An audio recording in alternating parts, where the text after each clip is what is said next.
Hello 12th class good morning बच्चों। मैं John ma'am बोल रही हूँ, आपकी ज्योग्राफी की मैम। तो एक बार फिर से मैं आप सभी बच्चों का ऑनलाइन क्लास में स्वागत करती हूँ।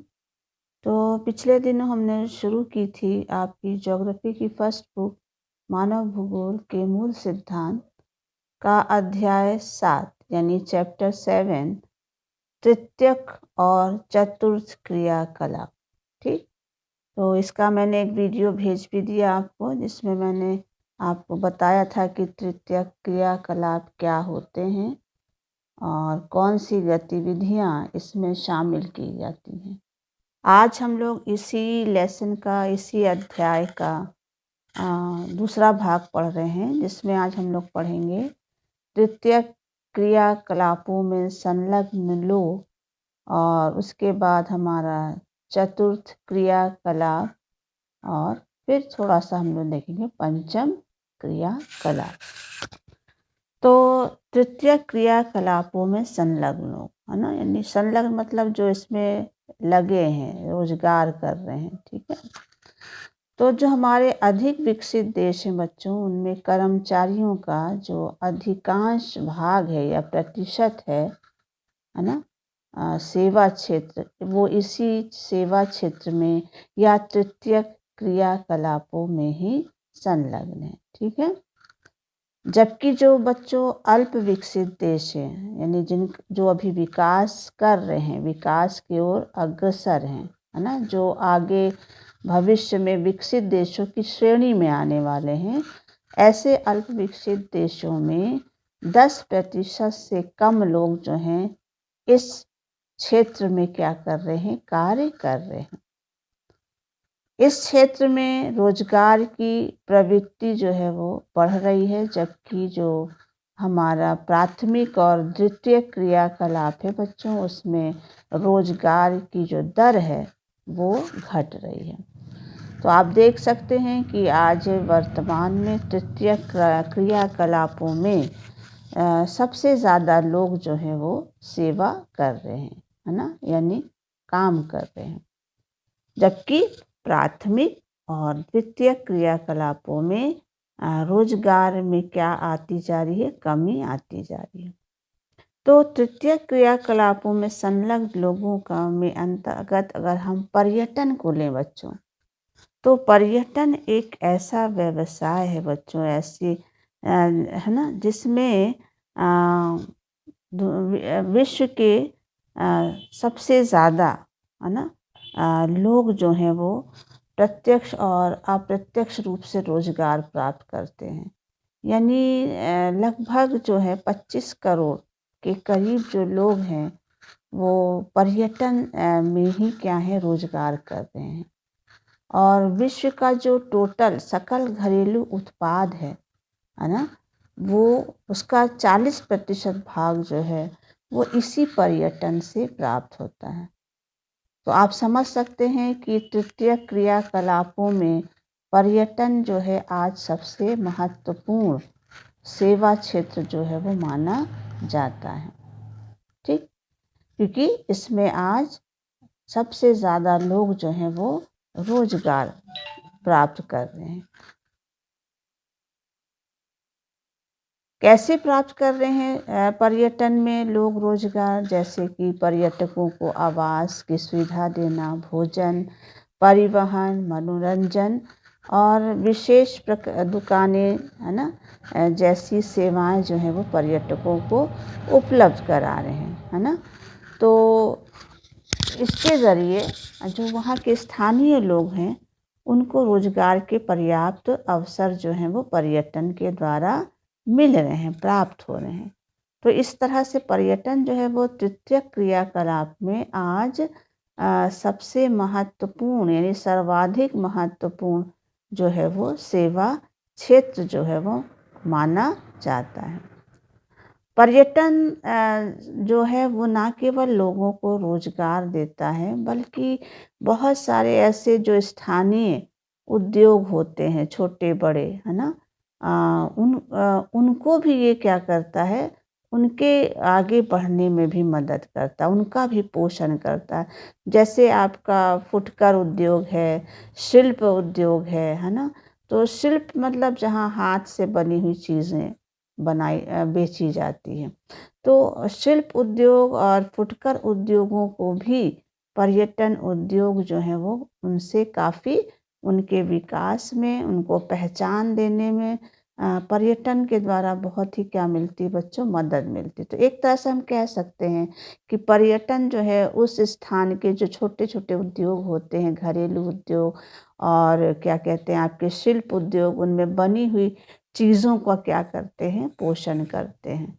तो पर्यटन जो है वो तृतीयक क्रियाकलापों में आज सबसे महत्वपूर्ण सेवा क्षेत्र जो है वो माना जाता है। पर्यटक प्रदेश, तो पर्यटक प्रदेश जो हैं बच्चों वो बहुत सारे हैं विश्व में। जैसे कि आपके भारत का जो ये पश्चिमी तट है ना, तो पश्चिमी तट पर कई सारे ऐसे पर्यटक स्थल हैं। जैसे अगर हम ये मैप बनाएं तो ये भारत का, ये तो गुजरात वगैरह, ये भारत का पश्चिमी तट है जहाँ ये मुंबई है, इधर आपका ये गोवा है ना, इधर आपका है केरल। तो ये भारत के पश्चिमी तट के पर स्थित भारत के प्रसिद्ध पर्यटक स्थल है ना। तो इनको दुनिया के प्रमुख या विश्व प्रसिद्ध पर्यटक स्थलों में सम्मिलित किया जाता। यही नहीं बच्चों, जो हमारा भूमध्य सागर है उसके आसपास के जो स्थान हैं वो भी पर्यटक स्थल के रूप में आज विश्व में क्या है, प्रसिद्ध है। कुछ पर्यटक स्थल ऐसे हैं बच्चों जो पर्वतीय क्षेत्रों में हैं, है ना, जहाँ की जलवायु या वहाँ का मनोहारी जो दृश्य होता है, पर्वतीय जो दृश्य होता है, और राष्ट्रीय उद्यान, स्मारक, ऐतिहासिक नगर, है ना, ये सब क्या करते हैं, लोगों को अपनी ओर आकर्षित करते हैं।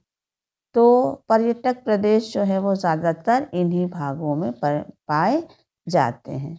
चाहे वो भूमध्य सागरीय प्रदेश हो, चाहे वो हमारा ये भारत का पश्चिमी तट हो, चाहे वो पर्वतीय क्षेत्रों में जो खूबसूरत है ना शहर पाए जाते हैं, या कोई हमारा स्मारक हो, ऐतिहासिक नगर हो, ये सब पर्यटक प्रदेश के रूप में जाने जाते हैं, क्योंकि ये अपनी सुंदरता के कारण लोगों को अपनी ओर आकर्षित करते हैं, यानी पर्यटकों को आकर्षित करते हैं। अब आता है पर्यटन को प्रभावित करने वाले कारक।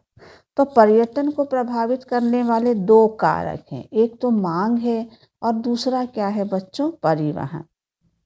मांग कैसे पर्यटन को प्रभावित करता है, तो आज जो है पर्यटन की मांग ज़्यादा है ना, और जब इसकी मांग तब ज़्यादा होती है जब अवकाश होता है ना, अवकाश में वृद्धि होती है, लोगों के पास छुट्टी होती है, तब उस समय पर्यटन की मांग भी क्या हो जाती है, बढ़ जाती है। आज जो है बच्चों लोगों का जीवन स्तर में भी काफ़ी सुधार हो गया है ना, तो लोग जो हैं वो ज़्यादातर जो हैं अपने छुट्टी का समय या अवकाश का समय जो है वो इस तरह के पर्यटन में क्या करना चाहते हैं, वो बिताना चाहते हैं, यानी अपनी छुट्टी को किसी जगह पर जाकर वो क्या करना चाहते हैं, उस समय को बिताना चाहते हैं। तो जैसे मांग बढ़ती है तो पर्यटन भी क्या होता है, बढ़ता है। मांग कम होती है तो पर्यटन भी, उसकी भी मांग क्या हो जाती, कम होती। परिवहन ये दूसरा कारण है जो पर्यटन को क्या करता है, प्रभावित करता है। कहीं भी बच्चों आने जाने के लिए परिवहन सुविधाओं का, सेवाओं का होना बहुत ही ज़रूरी है, और विशेषकर उन जगहों में जहाँ खूबसूरत है ना स्थान है, और जहाँ ऐतिहासिक चीज़ें हैं, पार्क है, उद्यान है, ठीक है, ऐसे जगहों में अगर परिवहन नहीं होगा तो वो लोगों को अपनी ओर आकर्षित नहीं करेगा। तो पर्यटन को बढ़ावा देने के लिए ज़रूरी है कि वहाँ पर उन क्षेत्रों में जो पर्यटन क्षेत्र हैं, वहाँ पर परिवहन की जो सेवा सुविधाएँ हैं, उनका क्या हो, विस्तार हो, विकास हो, है ना? ताकि लोगों को वो पर्यटक स्थल अपनी ओर क्या कर सके, आकर्षित कर सके।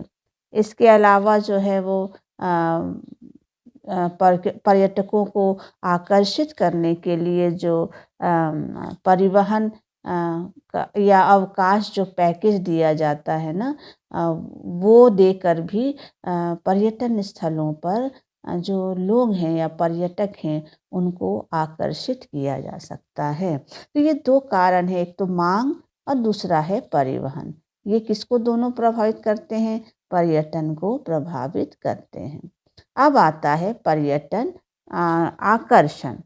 तो पर्यटन में कुछ ऐसे जो पर्यटक स्थल होते हैं, उनमें कुछ ऐसे महत्वपूर्ण कारक होते हैं या महत्वपूर्ण विशेषताएँ होती हैं, जिसके कारण वो पर्यटक स्थल लोगों को अपनी ओर क्या करने लगते हैं, आकर्षित करते हैं। यानी वो आकर्षण का कारण बनते। एक तो पहला है, वो है हमारा जलवायु, है ना? और दूसरा है वहाँ का जो भूदृश्य है ना? लैंडफॉर्म्स जो वहाँ पाए जाते हैं, सीनरीज़ जो होती हैं। और तीसरा है इतिहास और कला, और चौथा है संस्कृति और अर्थव्यवस्था। तो ये 4 कारण हैं जो पर्यटन को क्या करते हैं, आकर्षण बनाते हैं। जैसे कि पहला जलवायु, है ना? जलवायु जो है वो पर्यटकों को ज़्यादा आकर्षित करते हैं। ख़ास तौर से ऐसी जलवायु में लोग ज़्यादा जाना पसंद करते हैं, जहाँ की जलवायु स्वास्थ्यवर्धक है, मृदुल हो, ना बहुत गर्म ना बहुत ठंडा, है ना? और स्वास्थ्यवर्धक जलवायु। तो ऐसे जगहों में लोग जाना ज़्यादा क्या करते हैं, आपका पसंद करते हैं। जैसे यूरोप में बहुत सारे पर्यटक स्थल हैं, है ना? और हमारे भारत में भी हैं, जैसे हिमालय के पहाड़ी शहर जो हैं, जहाँ लोग गर्मियों में ज़्यादा जाना पसंद करते हैं, क्योंकि हिमालय गर्मियों में ठंडे रहते हैं, जबकि गर्म में जो हमारा मैदान वाला क्षेत्र है भारत का, वो ज़्यादा गर्म हो जाता है। तो इस तरह से जलवायु जो है वो लोगों को अपनी ओर क्या करती है, आकर्षित करती है। भूदृश्य लैंडफॉर्म्स, है ना? तो पहाड़ी क्षेत्र हो, झीलें हों, है ना? सागरीय तट हो, और इसके अलावा और भी जैसे कि आपका फॉल वगैरह हो, है ना? वाटरफॉल वगैरह, ये ऐसे भूदृश्य हैं, लैंडफॉर्म्स हैं, जो पर्यटकों को अपनी ओर क्या करते हैं, आकर्षित करते हैं। तीसरा पर्यटन आकर्षण का जो कारण है, वो है इतिहास और कला। बहुत से बच्चों प्राचीन स्मारक होते हैं, बिल्डिंग होती हैं, महल होते हैं, किले होते हैं, है ना? पुरातत्व स्थल होते हैं, धार्मिक स्थल होते हैं, जो लोगों को अपनी ओर क्या करते हैं, आकर्षित करते हैं। ठीक है? तो ऐसे क्षेत्र भी पर्यटन का क्या है, आकर्षण का केंद्र माने जाते हैं, चाहे वो धार्मिक स्थल हो, चाहे ऐतिहासिक स्थल हो। ठीक है? चौथा है वो है हमारा संस्कृति और अर्थव्यवस्था। संस्कृति और अर्थव्यवस्था भी पर्यटकों को क्या करती है, आकर्षित करते हैं, है ना? जैसे कि उदाहरण के लिए बच्चों, कुछ पर्यटक क्षेत्र ऐसे हैं, हमारे भारत में भी हैं, जो सस्ती दरों पर पर्यटकों को आवासीय सुविधा और भोजन क्या करते हैं, उपलब्ध कराते हैं, उसकी व्यवस्था करते हैं। ठीक है? इसलिए स्वयं ही पर्यटक जो हैं, ऐसे स्थलों की ओर क्या होने लगते हैं, जैसे उदाहरण मैं दे रही हूँ, जैसे कि भारत में आपका गोवा है ना? और कर्नाटक है, या कर्नाटक में ही एक जगह कूर्ग है। तो ये ऐसी जगह है जहाँ पर लोग जो हैं वो अपने घरों में पर्यटकों को जो है वो क्या करते हैं, ठहराते हैं और उन्हें वो सारा सुविधा देते हैं जो होटल में उनको दी जाती है। तो और सस्ते दामों पे, कम पैसे में उनको रहने की, खाने पीने की हर तरह की व्यवस्था देते हैं। तो ऐसे जगहों में पर्यटक जो हैं, जहाँ उनको प्यार से और कम पैसे में सारी सुविधाएं घरों में दी जाती है, तो ऐसे स्थलों में भी पर्यटक जो है वो ज़्यादा क्या होते हैं, आकर्षित होते हैं। तो गोवा, कर्नाटक वगैरह में, भारत में पर्यटकों के आने का एक कारण ये भी है कि वहाँ पर जो है घरों में जो है यानी कॉटेज जो होते हैं, वहाँ पर्यटकों को ठहराने और उनके खाने पीने का क्या किया जाता है, व्यवस्था की जाती है, वो भी कम पैसों में। ठीक है। और ये भी परिवार है, परिवार के द्वारा किया, तो परिवार के रूप में ही पर्यटक उनके घर के मेंबर के साथ उनके घरों में रहते हैं, तो उनको फैमिली जैसा फील होता है। ठीक है। तो ये एक ऐसा कारण है जो पर्यटकों को अपनी ओर आकर्षित करता है। अब आता है चिकित्सा पर्यटन। तो चिकित्सा भी क्या है, एक तरह से पर्यटन है ना। तो चिकित्साई उपचार जो होता है उसको हम पर्यटन से क्या कर सकते हैं, जोड़ सकते हैं। क्यों जोड़ सकते हैं? क्योंकि चिकित्साई जो उपचार होता है, लोग इलाज करने के लिए, है ना, बीमारों को, चाहे वो भारत से बाहर जाने वाले हों या भारत में विदेशी जो आते हैं, जो इलाज के लिए आते हैं, वो इलाज के साथ साथ, है ना, वो यहाँ पर क्या करते हैं, आमोद प्रमोद भी करते हैं, यानी वो भ्रमण भी करते हैं, घूमते हैं, देखते हैं। तो इस तरह से चिकित्सा जो है वो भी एक तरह से पर्यटन के गतिविधि से क्या होता है, जुड़ा होता है। तो भारत है, थाईलैंड है, सिंगापुर है, मलेशिया जैसे जो विकासशील देश हैं, इनमें चिकित्सा पर्यटन से अनेक इन देशों को क्या होते हैं, लाभ प्राप्त होते हैं, क्योंकि इन देशों में विदेशी बहुत आते हैं इलाज के लिए, है ना। तो उनके आने से पर्यटन और चिकित्सा के साथ साथ पर्यटन को भी क्या मिलता है, लाभ मिलता है। अब आता है बच्चों तृतीय क्रियाकलाप। ये आपका तृतीय क्रियाकलाप हो गया। अब आता है चतुर्थ क्रियाकलाप। चतुर्थ क्रियाकलाप वो होते हैं जिनमें, है ना, म्यूचुअल फंड प्रबंधक, परामर्शदाता, सॉफ्टवेयर कर्मी और विश्वविद्यालय शिक्षक, चिकित्सालयों में जो काम करने वाले कर्मचारी हैं, डॉक्टर्स वगैरह, और रंगमंचों से जुड़े जो कलाकार हैं, लेखा कार्यों से जुड़े जो अधिकारी हैं, और दलाली के जो फर्मों के कार्यालय में जो हमारा शेयर वगैरह है ना, दलाली मतलब शेयर के जो मार्केट होते हैं, उनमें कार्य करने वाले जो कर्मी हैं यानी कर्मचारी जो हैं, वो सभी इस चतुर्थ क्रियाकलाप की सेवा से क्या है, संबंधित है। यानी इन सभी को चतुर्थ क्रियाकलाप के अंतर्गत रखा जाता है। ठीक है।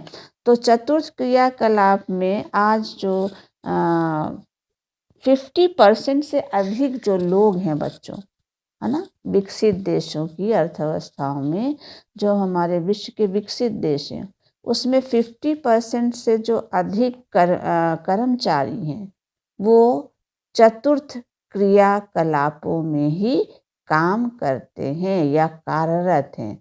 जैसे आपका म्यूचुअल फंड प्रबंधक, परामर्शदाता, सॉफ्टवेयर कर्मी और विश्वविद्यालय शिक्षक, चिकित्सालय में जो डॉक्टर्स वगैरह हैं, रंगमंच से जुड़े कलाकार, और हमारे लेखाकार, दलाली यानी जो हमारे शेयर मार्केट होते हैं उनके कार्यालयों में काम करने वाले कर्मचारी, सभी इसी वर्ग की सेवा से संबंधित हैं। तो लगभग 50% लोग जो हैं विश्व के विकसित देशों में इसी चतुर्थ क्रियाकलापों में संलग्न हैं। अब आता है पंचम क्रियाकलाप। पंचम क्रियाकलाप में जो इन सेवाओं से संबंधित जो व्यवसाय हैं, उनको स्वर्ण कॉलर के नाम से जाना जाता है। तथा इसमें जो लोग आते हैं, जो इसका प्रतिनिधित्व करते हैं, वो है हमारे व्यावसायिक कार्यकारियों या कर्मचारियों, सरकारी अधिकारियों, शोध वैज्ञानिकों, वित्त और विधि परामर्शदाताओं, है ना, और विशेष और उच्च वेतन वाले जो कुशल व्यक्तियों का कुशल व्यक्ति सभी जो हैं वो पंचम क्रियाकलाप के अंतर्गत आते हैं। तो सारे जितने हाई उच्च वेतन प्राप्त करने वाले या विशेष वेतन दर्जा प्राप्त करने वाले जो लोग हैं, अधिकारी हैं, वो हमारे पंचम क्रियाकलापों में आते हैं। ठीक है, इसीलिए इसे स्वर्ण कॉलर कहा जाता है। तो ये हो गया बच्चों हमारे ज्योग्राफी का, आपकी फर्स्ट बुक का लेसन तृतीय क्रियाकलाप आज कंप्लीट हो गया। तो नेक्स्ट वीडियो में हम लोग एक नया लेसन पढ़ेंगे और वो होगा हमारी बुक सेकंड का। ठीक है, थैंक यू बच्चों।